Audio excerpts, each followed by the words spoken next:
Good morning बेटा। मैंने आपको बायोट सेवर्ट्स लॉ की हेल्प से मैग्नेटिक फील्ड निकालना सिखाया था at the centre of circular coil. अगर हमारे पास सर्कुलर कोयल है, कोई भी सर्कुलर कोयल, तो हमारे पास क्या रिजल्ट आया था सर्कुलर कोयल के लिए? B is equals to mu note upon 4 pi I upon R into में थीटा। ये हमारे पास रिजल्ट था। अगर हमारे पास फुल कोयल है तो थीटा की वैल्यू कितनी हो जाएगी? 2 पाई। अगर हमारे पास सेमी सर्कुलर कोयल है तो थीटा की वैल्यू कितनी हो जाएगी? पाई। अगर हमारे पास वन सेक्टर है किसी भी सर्कुलर कोयल का, दैट इज़ 90 डिग्री एंगल है, थीटा की वैल्यू कितनी हो जाएगी? पाई/2। इस तरह से आप किसी भी शेप में कितना भी एंगल के लिए हमारे कोई भी क्लोज सर्कुलर फॉर्म में कोई भी लूप है, हम उसका मैग्नेटिक फील्ड निकाल सकते हैं एट इट्स सेंटर। इसी के कुछ 1-2 पॉइंट्स और बचे हुए बेटा, पहले वही डिस्कस करते हैं। ये कहता है सपोज करो आपके पास 2 सर्कुलर कोयल्स हैं, 2 सर्कुलर कोयल्स है बेटा। मैंने आपको कल एंट्रेंस के लिए बताया था कि अगर n सर्कुलर कोयल्स है और सभी का सेंटर क्या कंसाइड कर रहा है, सेम प्लेन में है, तो हमारा total magnetic field n times हो गया था। सेम रेडियस है, सेंटर क्या करे? कंसाइड करे, तो सभी का मैग्नेटिक फील्ड क्या हो गया था? ऐड हो करेंगे हम, सेम डायरेक्शन में होगा हमारा, और क्या होगा था? वो n टाइम्स। अब ये कह रहा है अगर 2 सर्कुलर कोयल हों, दोनों कंसेंट्रिक कोयल्स हैं लेकिन 90 डिग्री इंक्लाइंड है एक दूसरे पे, क्या निकालना हमें? Magnetic field at the centre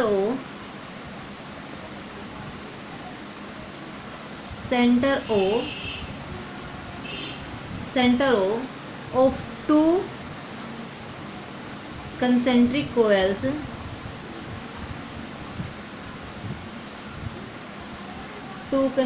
coils inclined at 90 degree. जैसे इस तरह से है बेटा ये दोनों कोयल। एक सेकंड रुकना आप एक बार।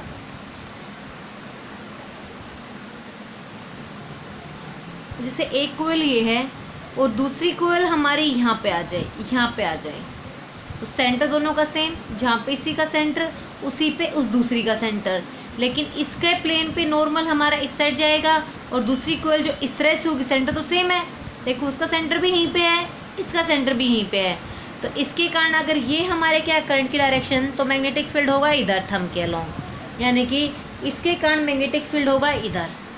और अगर इसी के सेंटर को हमने क्या किया? प्लेन चेंज कर दिया, इधर है ये, तो इसका एक्सिस होगा यहाँ पे, इसके सेंटर पे नॉर्मल होगा इधर।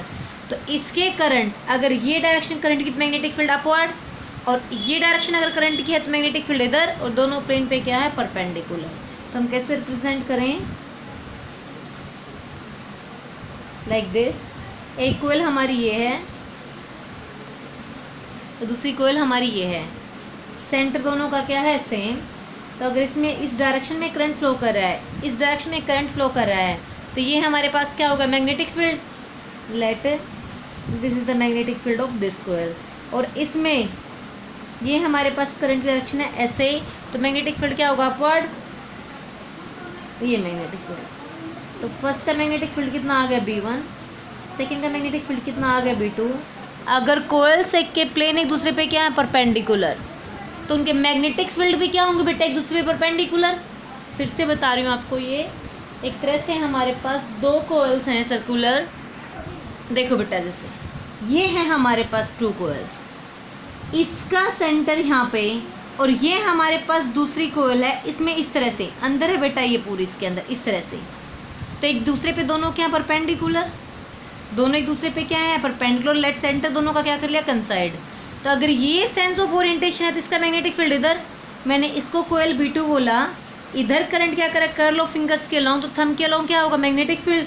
तो देखो एक बार, ये हमारे पास क्या है? करंट डायरेक्शन, तो थंब के अलोंग क्या आ गया? Magnetic field B2। दूसरी कोयल हमारी ये है, ये वाली B1 है, B1 मैग्नेटिक फील्ड होगा इसके कारण, ये वाली कोयल यानी कि ये वाली है। अगर ये सेंस ऑफ करंट ओरिएंटेशन है करंट की, तो थंब के अलोंग क्या होगा? Magnetic field. देखो एक बार, ये करंट की ओरिएंटेशन, थंब के अलोंग क्या होगा? Magnetic field. इसलिए ये क्या होगा? B1, और ये क्या होगा? हमारा B2। हमें क्या निकालना है? रिजल्टेंट मैग्नेटिक फील्ड B कैसे निकलता है आपका? Under root B1² plus B2² plus 2 B1 B2 cos of theta. Here दोनों एक दूसरे पे क्या है? परपेंडिकुलर। थीटा कितना है? 90 डिग्री। सो cos 90 क्या हो जाएगा? 0। So B net is equals to root of B1 square plus B2 square. तो इन दोनों का रिजल्टेंट हमारा कहाँ पे मिलेगा, एग्जैक्ट इसके बाइसेक्टर पे, दैट इज रिजल्टेंट बी। ये क्या मिलेगा हमें, रिजल्टेंट बी। अब हमने जूम किया बेटा कि लेट दोनों में करंट क्या है, same, I1 is equals to I2 is equals to I, और दोनों की रेडियस भी क्या है, same, R1 is equals to R2 is equals to R। तो कोयल की सेंटर पे magnetic field B at the centre of circular coil कितना होता है बेटा हमारे पास magnetic field B, mu note upon 4 pi I by R into में 2 पाई। अब क्योंकि I भी सेम है दोनों का, R भी सेम है, सो B1 is equals to B2। B1 किसके इक्वल आ गया बेटा, देखो B I और R पे तो डिपेंड कर रहा था, I भी दोनों का सेम, I भी सेम, R भी सेम, सो B1 किसके इक्वल आ गया, B2 के इक्वल। B1 B2 दोनों इक्वल हैं, so B net is equals to root of 2 B1 square या B2 square, that is root 2 B1। हम क्या लिख सकते थे उसको, हम रूट 2 B1, और B1 की वैल्यू हम पुट कर सकते हैं। क्या है B1 हमारे पास, mu note upon 4 pi I by R into में 2 पाई। क्लियर बेटा, ये हमारे पास क्या आ गया, resultant magnetic field due to 2 coils perpendicular to each other. Let's suppose कर लो बेटा, एक बार यहीं पे देखना, ये परपेंडिकुलर ना होके ये कोयल्स एक दूसरे के साथ थीटा एंगल बनाती, जिससे ये इसका क्या हो गया हमारे पास, अगर हम बात करें तो इस कोयल के कारण यहाँ पे मैग्नेटिक फील्ड होगा, इस कोयल के कारण क्या पे होगा, यहाँ पे मैग्नेटिक फील्ड, और इसके कारण हमारे मैग्नेटिक फील्ड इधर होगा, ये हमारे पास होंगे magnetic field. This is B1, this is B2। Clear बेटा, ये कहता है अगर इन दोनों के प्लेन्स के बीच में एंगल क्या होता है, theta,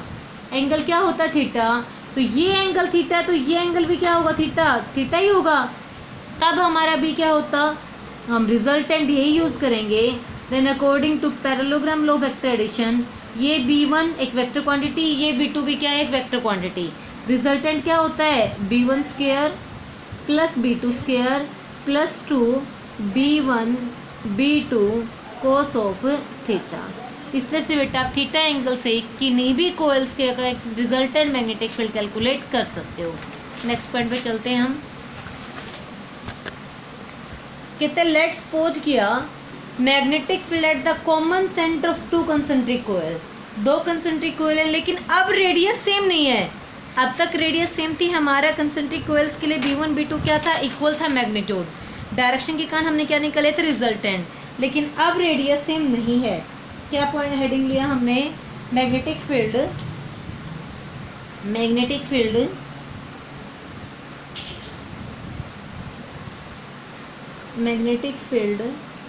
eight the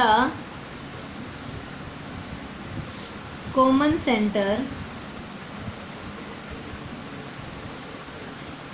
centre of 2 concentric coil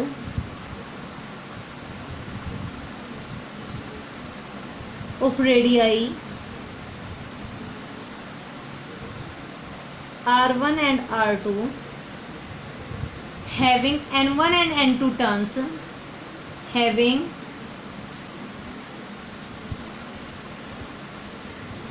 N1 and N2 turns in which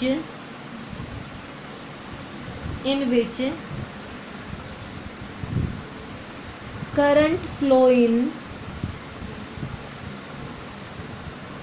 same direction। Current same direction में क्या करे बेटा, हमारा फ्लो करे। लाइक दिस, इस तरह से दिखा दिया बेटा, जिससे ये कंसेंट्रिक कोयल्स हैं। फर्स्ट की रेडियस क्या है, R1। सेकेंड की रेडियस लाइट कितनी कंसीडर कर ली हमने, R2। ठीक है, सेंस ऑफ करंट दोनों में क्या है, same. Sense of current same होने से क्या होगा बेटा, सेंटर के ऊपर मैग्नेटिक फील्ड डायरेक्शन भी सेम हो गई। जैसे फर्स्ट कोयल के कारण ये मैग्नेटिक फील्ड अपवर्ड, करंट कैसे फ्लो कर रहा है, एंटी क्लॉकवाइज, तो सेकंड में भी current anti clockwise, magnetic field फिर क्या होगा, अपवर्ड। अगर मैग्नेटिक फील्ड डायरेक्शन सेम है तो हम क्या कहेंगे, रिजल्टेंट मैग्नेटिक फील्ड दोनों का क्या हो जाएगा, सम। क्या कहें हम, the current flow in both is anti clockwise, so magnetic field is upward, द करंट फ्लो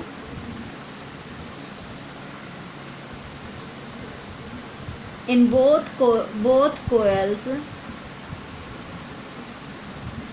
is anti-clockwise।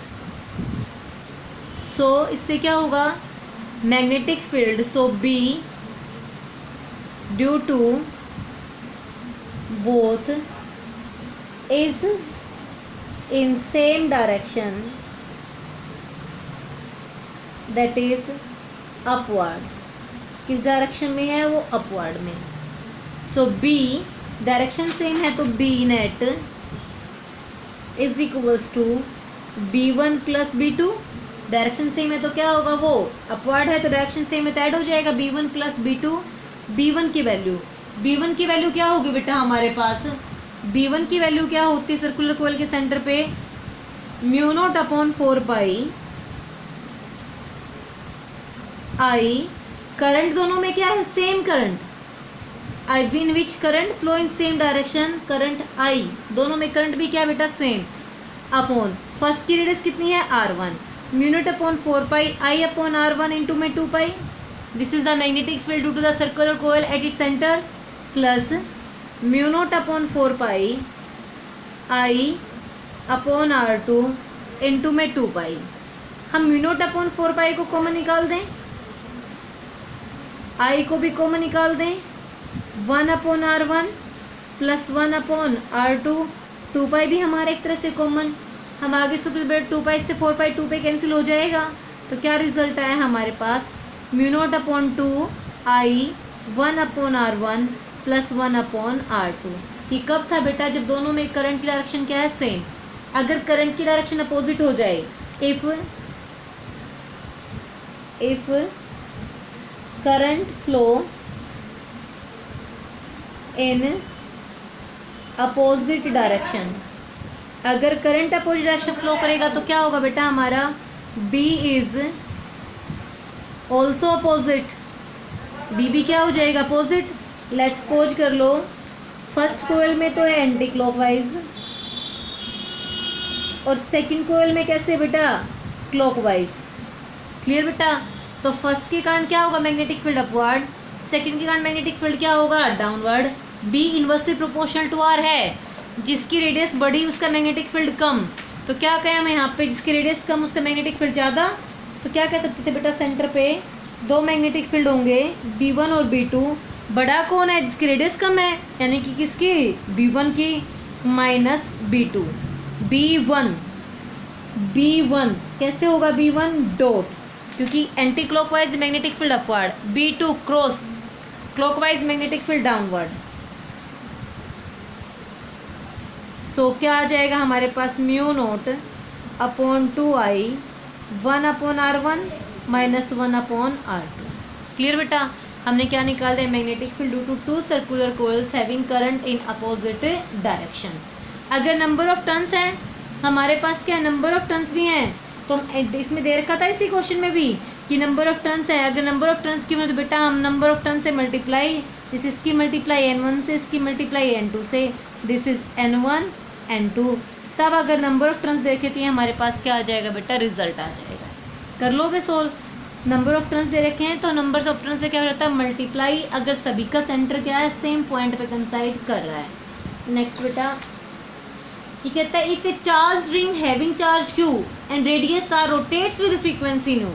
आपको गिवन क्या दिया है, if a charged ring of radius R, एक चार्ज रिंग है जिसकी रेडियस कितनी है R, having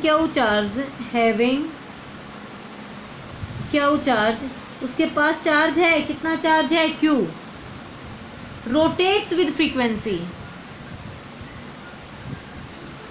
rotates with frequency new.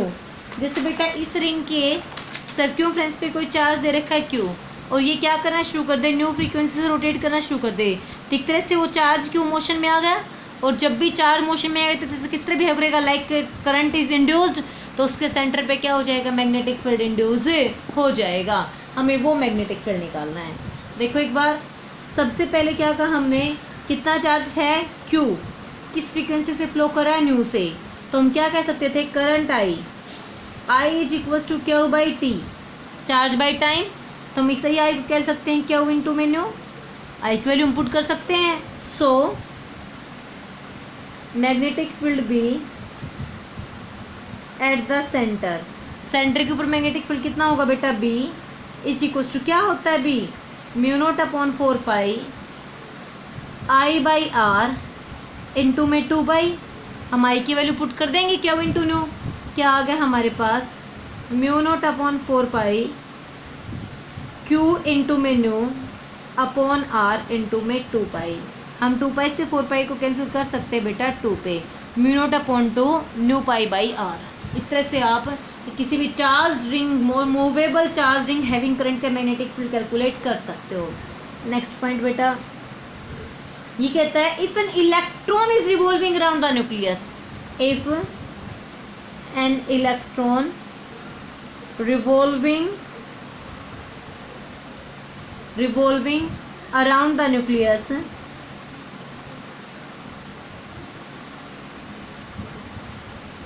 nucleus in a circular path of radius r,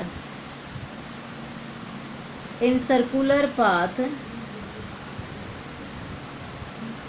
of radius r। हमने देखा बेटा अगर इलेक्ट्रॉन सर्कुलर पाथ पे रिवॉल्व कर रहा है तो क्या कहेंगे हम, एक तरह से चार्ज मूव कर रहा है। चार्ज मूव करने का मतलब क्या होता है, लाइक करंट इंड्यूस हो रहा है, और जब भी किसी कंडक्टर में चार्ज फ्लो करता है तो उसके चारों तरफ क्या हो जाता है बेटा, मैग्नेटिक फील्ड इंड्यूस हो जाता है। तो हमें क्या निकालना है यहाँ पे, मैग्नेटिक फील्ड निकालना है eight the centre of this circular core. सबसे पहले हम करंट निकाल दें, चार्ज कितना फ्लो कर रहा है, चार्ज फ्लो कितना कर रहा है, इलेक्ट्रॉन के इक्वल, क्लियर बेटा। रेडियस कितनी है उसकी, आर, तो क्या कहें हम, करंट आई क्या होता है बेटा, चार्ज अपॉन टाइम, चार्ज की जगह पे क्या पुट कर दिया मैंने, ई, टाइम किस रेडियस के लिए फ्लो कर रहा है, वो आर के लिए, तो टाइम की जगह पे क्या पुट कर सकते हैं हम, 2 पाई आर अपॉन वी, इसने दे रखा उसकी with velocity V in circular path of radius R with V velocity. तो हम टाइम पीरियड निकाल सकते हैं, कैसे निकाला बेटा हमने टाइम पीरियड, वेलोसिटी क्या होती है, displacement upon time, v is equal to 2 pi R upon T, so T कितना आ गया, 2 पाई आर अपॉन वी, हमने क्या निकाल दिया, आई। अब हमें क्या निकालना बेटा, magnetic field. So magnetic field B at the centre of that circle,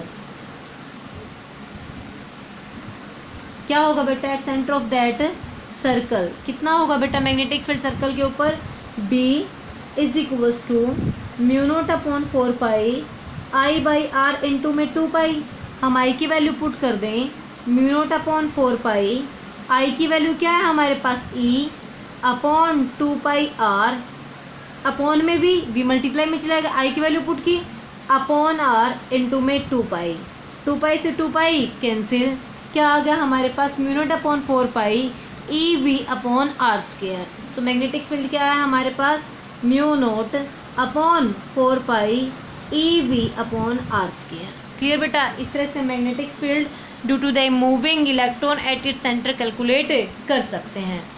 अब हमने पे क्या देखा, कल मैंने पैरेलल वायर के क्वेश्चंस करवाए थे। पैरेलल वायर्स में अगर हमारा करंट सेम डायरेक्शन में, कल मैं आपको करवा चुकी हूँ ये पॉइंट्स,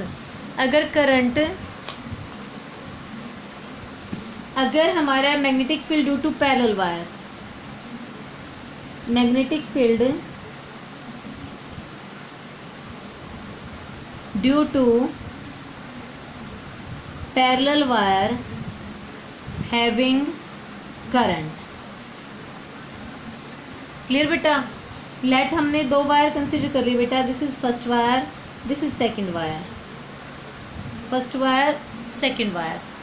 तो अलग अलग पॉइंट्स बनेंगे। करंट की डायरेक्शन अगर सेम है, अगर करंट की डायरेक्शन सेम है तो इस प्लेन में देखो एक बार, करंट की डायरेक्शन सेम है दोनों वायर से, तो एक क्या होगा, राइट में मैग्नेटिक फील्ड क्या होगा, डाउनवर्ड, और लेफ्ट में मैग्नेटिक फील्ड क्या होगा, अपवर्ड। तो अगर मैं ये पॉइंट लूँ मैं P Q R, क्या लिया मैंने, P Q R। तो बेटा P पॉइंट दोनों वायर्स के किस पे लाई करा है, लेफ्ट हैंड पे। तो फर्स्ट के वायर के कारण में मैग्नेटिक फील्ड क्या होगा, अपवर्ड, सेकंड वायर के कारण में मैग्नेटिक फील्ड क्या होगा, अपवर्ड। तो दोनों का मैग्नेटिक फील्ड B1 भी अपवर्ड, B2 भी अपवर्ड। अगर मैं राइट की बात करूं तो फर्स्ट वायर के कारण magnetic field downward, second wire के कारण मैग्नेटिक फील्ड डाउनवर्ड। तो क्या कहें हम, B1 भी इनवर्ड और B2 भी हमारा इनवर्ड।